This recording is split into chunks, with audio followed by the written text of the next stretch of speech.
मान लो जिनका नियम से चल रहा है तो बात अलग है। पहली बात ये स्वीकार करो कि मुझे प्रभु चाहिए, क्योंकि जब हमारा लक्ष्य बन जाता है तो हमारे अंदर फिर उसके लिए चेष्टाएं शुरू हो जाती है। हमारा लक्ष्य बन जाना चाहिए, हमें चाहिए प्रभु, क्योंकि ये मनुष्य जीवन की सार्थकता है भगवत प्राप्ति।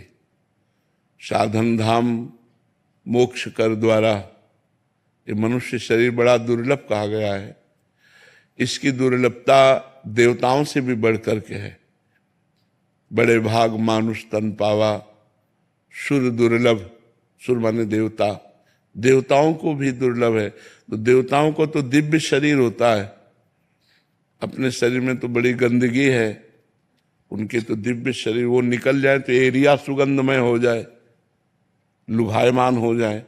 लेकिन सुर दुर्लभ, देवताओं के लिए मनुष्य शरीर दुर्लभ है।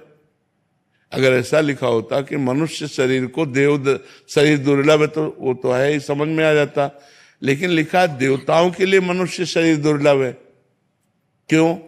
क्योंकि वो भजन नहीं कर सकते, वो केवल भोग विलासिता कर्म के अनुसार जो पुण्य है उस पुण्य का फल भोग सकते हैं। जैसे नरक में पाप का फल भुगाया जाता है तो स्वर्ग में पुण्य का फल भुगाया जाता है। लेकिन मृत्युलोक में मनुष्य शरीर के द्वारा हम भजन कर सकते हैं, ये दुर्लभ बात है। साधन धाम मोक्ष कर द्वारा, इससे हम मोक्ष प्राप्त कर सकते हैं, देवता नहीं प्राप्त कर सकते। देवता भजन नहीं कर सकते कि 4 घंटे राम राम बोल सके, वो राधा राधा बोल सके, नहीं, वो नहीं बोल सकते। वो 4 घंटे भोग चिंतन करेंगे लेकिन भगवान का चिंतन नहीं होगा। भगवान का चिंतन करने की सामर्थ्य केवल मनुष्य शरीर में है। इसलिए बहुत जगह लिखा है दुर्लभो मानुषो देहो, मनुष्य शरीर बड़ा दुर्लभ है। लेकिन देहिनाम क्षण भंगुरा, पर ये कभी नष्ट हो सकता है, इसका कोई भरोसा नहीं। दुर्लभ है पर कभी भी नष्ट हो सकता है, इसका भरोसा नहीं। तत्रापि दुर्लभम मन्येत वैकुंठ प्रिय दर्शनम, इसमें भी मनुष्य शरीर में दुर्लभता है। भगवान श्री हरि को प्यार करने वाले और भगवान श्री हरि के प्यारे 2 प्रकार के भक्त बताए, उन भक्तों का सानिध्य मिलना, उनका दर्शन मिलना। तो मनुष्य शरीर की दुर्लभता है भगवत प्राप्ति। अगर हम केवल अपने परिवार का पोषण करते हैं, रुपया पैसा कमाते हैं, खूब खाते पीते मौज मस्ती से जी रहे हैं और भजन नहीं कर रहे, तो मनुष्य शरीर की दुर्लभता का हम अपमान कर रहे हैं। क्योंकि ये चीजें तो पशु पक्षी भी कर रहे हैं। वो अपने अनुसार भोजन करते हैं, वो अपने अनुसार मैथुन करते हैं, उनके अनुसार बच्चे पैदा होते हैं, वो अपने अनुसार जी रहे हैं। यही तो मनुष्य शरीर कर रहा है। अगर केवल इतना ही कर रहा है तो पशु पक्षी और हम में कोई अंतर नहीं रहा।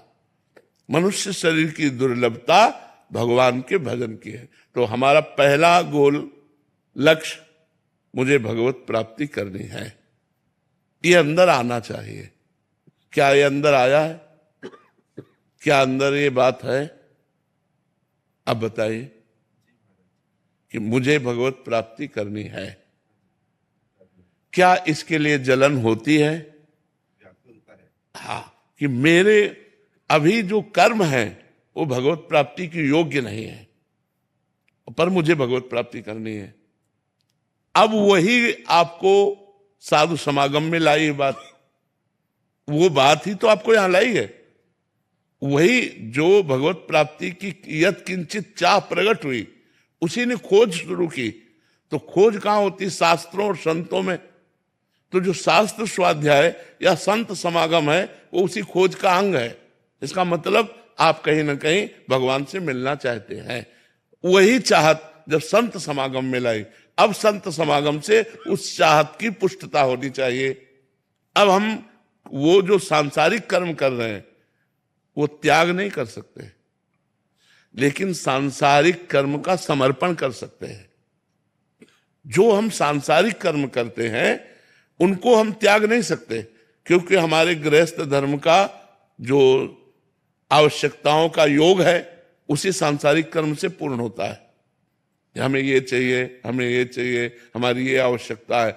हमारे धर्म की पूर्ति भी अर्थ से, धर्म पूर्वक कमाए हुए अर्थ से, कि हम किसी के पति हैं, किसी के पुत्र हैं, कोई हमारा पुत्र है, हम किसी के पिता है, तो इन सब धर्मों का पालन करने के लिए जो हमें आवश्यक सामग्री चाहिए वो कर्म से ही मिलेगी। चाहे वो व्यापार कर्म हो या किसानी कर्म हो या डॉक्टर मास्टर, जो भी हमें कर्म मिला है उसी कर्म से होगी।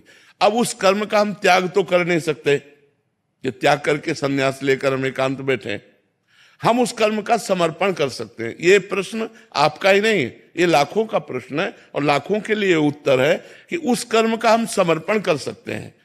तो जो कर्म हम करें, जितने घंटे हम करें, उसमें हम भगवत स्मरण के लिए समय निकाल सकते हैं। जैसे आप डॉक्टर हैं, मरीज से आप बात करना शुरू कर रहे हैं, उसके बीच में आप क्या कर रहे थे? जब तक मरीज से बात नहीं कर रहे थे तब तक आप क्या कर रहे थे? तब तक आप नाम जप कर रहे थे। अगर नाम जप नहीं करोगे तो ये प्रवीणता भगवत प्राप्ति की आप में नहीं आएगी। जब हम मरीज से बात कर रहे तो राधा अंदर बोले और अब बात शुरू की, उसकी बात बड़े प्यार से सुन रहे हैं और उसमें अपने भगवान को हम देख रहे हैं कि मरीज के रूप में मेरे भगवान आए हैं और इनकी औषधि रूप से हमें पूजा करनी है। जितनी हमें भगवान ने प्रवीणता दी है इनको स्वस्थ करने के लिए, उतनी सारी प्रवीणता लगाकर इनको स्वस्थ करेंगे, यही हमारी पूजा होगी।